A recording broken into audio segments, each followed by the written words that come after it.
ইসলামী আজকে বাংলাদেশের সর্বোচ্চ আদালতের রায়ের মাধ্যমে তার নিবন্ধন ফিরে পেল। পলিটিক্যালি মোটিভেটেড পিআইএল বা রাজনৈতিক উদ্দেশ্যে দায়েরকৃত মামলার মাধ্যমে জামায়াতের নিবন্ধন কেড়ে নেওয়া হয়েছিল। আজকের এই রায়ের মাধ্যমে বহুদলীয় গণতান্ত্রিক এবং অংশগ্রহণমূলক সংসদ প্রাপ্তি নিশ্চিত হল। আমরা আশা করি এই রায়ের পরে বাংলাদেশে সঠিক নির্বাচনের মাধ্যমে প্রাণবন্ত সংসদ গঠিত হবে। জাতি, ধর্ম, বর্ণ, শ্রেণী নির্বিশেষে সকলেই তাদের ইচ্ছা অনুযায়ী ভোটাধিকার প্রয়োগ করে জামায়াতে ইসলামের নেতৃবৃন্দকে বেছে নিবেন, এটা আমরা প্রত্যাশা করি।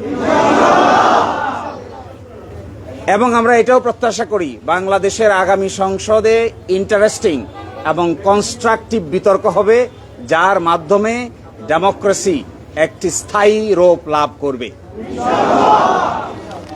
আজকে মাননীয় আপিল বিভাগ হাইকোর্টের যে রায় ছিলেন এই রায়কে বাতিল ঘোষণা করেছেন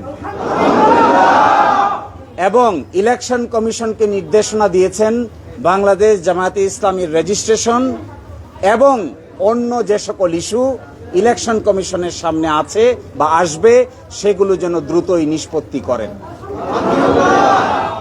এর এই মাধ্যমে আজকে বাংলাদেশ জামায়াতে ইসলামী তার নিবন্ধন ফিরে পেল এবং প্রতীকের ব্যাপারটিও ইলেকশন কমিশনের সামনে রেফার করা হলো আদার ইস্যু হিসেবে।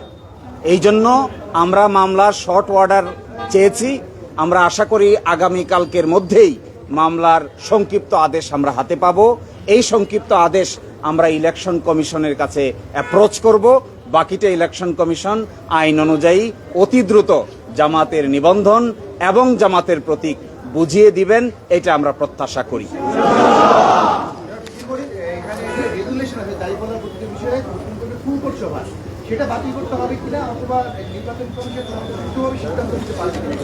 যে আজকে যে ডাইরেকশন দিয়েছেন আপিল বিভাগ, সেই ডাইরেকশনে বলেছেন জামায়াতের রেজিস্ট্রেশন এবং অন্য কোনো ইস্যু যদি ইলেকশন কমিশনের সামনে থাকে তাহলে যেন ইলেকশন কমিশন এটা ডিসপোজ করে। এই অন্য ইস্যু বলতে আমরা বোঝাচ্ছি এটি হলো প্রতীক সংক্রান্ত ইস্যু। আমরা আশা করি ইলেকশন কমিশন নিবন্ধনের ইস্যু নিষ্পত্তি করবেন, একই সাথে অন্য ইস্যু হিসেবে দাঁড়িপাল্লা প্রতীকের ব্যাপারটিও নিষ্পত্তি করবেন।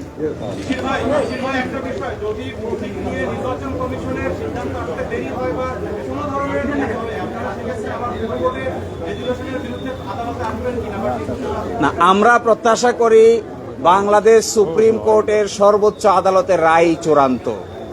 কে কবে কখন প্রশাসনিকভাবে সিদ্ধান্ত নিয়েছেন এগুলো বিচারিক কোনো সিদ্ধান্ত নয়।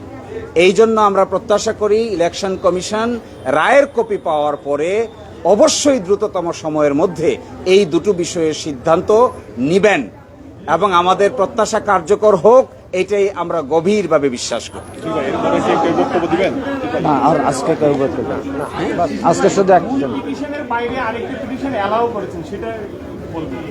যে মূল পিটিশনের বাইরে আরেকটি পিটিশন যে অ্যালাউ করেছেন এটা ওইটার সঙ্গে কানেক্টেড, ওটা আজকের কোনো বড় ইস্যু নয়, সেই জন্য এটা এখানে উল্লেখ করা না করার মধ্যে কোনো পার্থক্য নাই।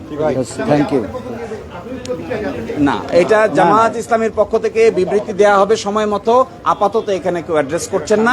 আপনাদের সবাইকে অসংখ্য ধন্যবাদ, ধৈর্য